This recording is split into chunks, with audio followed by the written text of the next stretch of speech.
মহান বিজয় দিবস উপলক্ষে রাজধানীর ইঞ্জিনিয়ার্স ইনস্টিটিউশন মিলনায়তনে বিএনপি আয়োজন করে এই আলোচনা অনুষ্ঠানের। আলোচনায় অংশ নিয়ে বক্তারা ১৯৭১ সালের মুক্তি সংগ্রামের সেসব রক্তঝরা দিনের স্মৃতিচারণ করেন।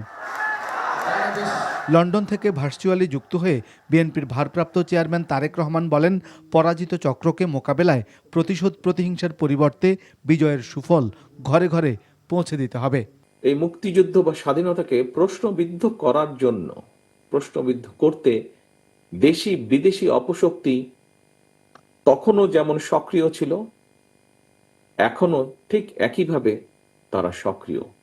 পতিত পলাতক একটি চক্র শুধুমাত্র নিজেদের হীন দলীয় স্বার্থে বাংলাদেশের স্বাধীনতা এবং মুক্তিযুদ্ধের ইতিহাসের বিকৃতি ঘটিয়েছিল। আর এই অপরামদর্শী অপচেষ্টার কারণেই পরিস্থিতির সুযোগ নিয়ে এখন আবার মুক্তিযুদ্ধের পরাজিত একটি চক্র বিজয়ের নতুন ইতিহাস রচনার অপচেষ্টা তারা করছে।